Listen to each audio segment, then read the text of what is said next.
Hi Year Nines.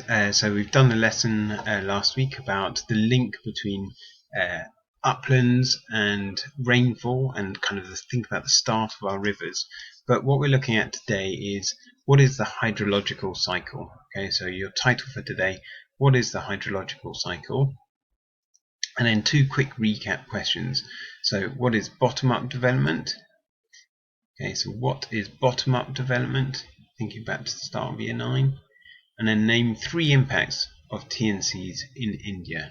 So think about TNCs in India.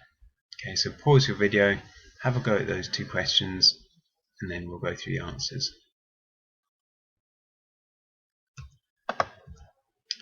Okay, well done. So check your answers with green pen. So bottom up is development that comes from the community. Okay, it's often much smaller scale and cheaper, but takes into account the local opinions and priorities.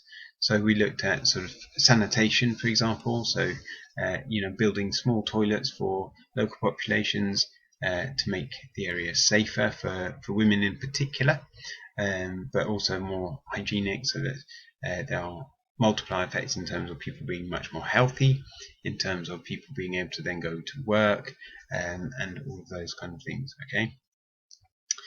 TNCs, well, so some of the impacts, and hopefully you guys had a few of these, but increased disposable income. So we talked about that as extra money that people have when it's not just for living off, it's kind of making savings. So with disposable income, I might be able to buy a motorbike, or I might be able to buy more luxuries like that. Okay. TNCs will also build infrastructure, so roads and electricity, because they need to export their goods, and they need to know that yes, they can take advantage of the cheaper labour, but actually they also need to build that infrastructure to export their goods once they build their factory. But what that does mean is that there could be an increase in pollution. Okay, so we looked at the legislation, the laws around TNCs, and we sort of said that in some cases the laws might be a bit less strict, and therefore there could be more pollution. And it might affect smaller local companies, so they might be impacted by these large TNCs coming in and taking over. Okay, so today we're going to be looking at what is a river's journey, really, and thinking about this idea of a hydrological cycle. And you might have seen this, even way back to primary school days, and talk about it as the water cycle. But we're going to talk about it as the hydrological cycle. So I want you to take a minute, pause the video, have a look at this diagram, try to remind yourself of what it's about. There are a few questions below for you to help guide you. So I've said, describe the hydrological cycle. What is it? What do you think the key terms mean? So all of these ideas, how do they kind of fit together and what do they mean? Then we talk about flows and stores within it. So which ones of these are flows and stores? And then finally, a bit more broad really, is getting you guys to think about how might humans influence the hydrological cycle, and how might we be influenced by it. Okay, so pause the video, have a think about those questions for yourself. Okay, so the hydrological cycle is what we call a closed system. We don't gain any extra water from space, and we don't lose water to space. It's a closed system. Okay, and it's how water moves around our planet. Okay, so it moves from the oceans to the clouds, back to the land, through the land, and then back to the oceans. Okay, and that system is vital to our survival and the survival of plants and animals and all of the things that rely on water. Okay, all of it is driven by the power of the sun, really. That's the main driver. So we'll start at the ocean, which is our largest water store. The sun will heat up the ocean, and some of that water will evaporate. So evaporation is the transformation of a liquid into a gas. Okay, and so it will become part of the air. Now, as it rises, it will start to then cool. And we'll get condensation. We talked about that last lesson. So if warm air hits your mirror when you're having a shower, for example, we get condensation, water droplets on the mirror. And that's exactly what happens here. So our warm air rises, it condenses to form clouds, and then eventually we get precipitation. We talked about precipitation as well.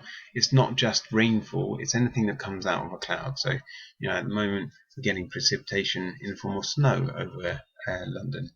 Okay, so all of that water is then released to come down onto the mountains. Once it lands, it can do two things. It can either percolate into the soils, so that kind of means the movement of water within the soils. Okay, so in our rocks, it's not like a flowing river, it's just movement within the sort of pores of the soil. Okay, so the holes and gaps are filled with water.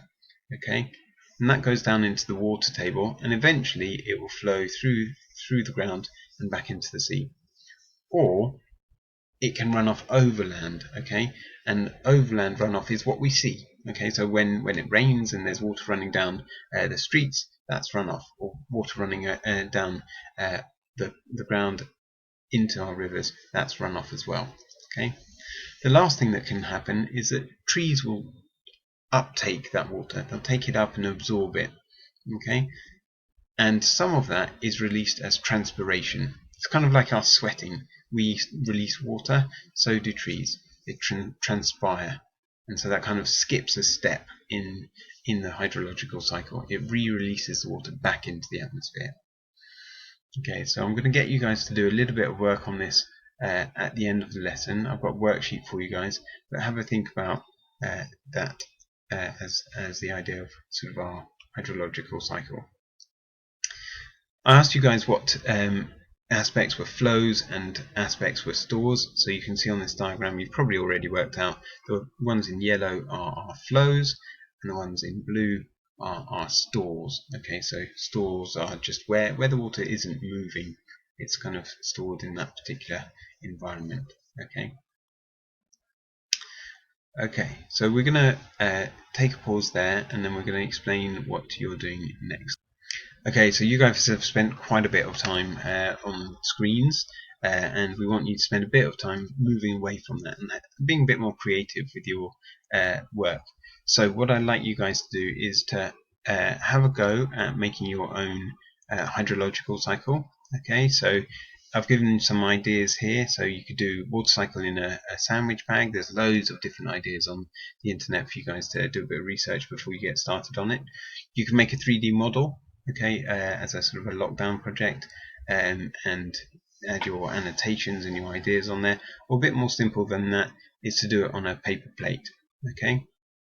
And what I want you guys to do is to add annotations so that you've got labels and you're adding in some annotations about what's actually going on in those particular areas. Okay, so what is precipitation, or what's happening with condensation, and so on.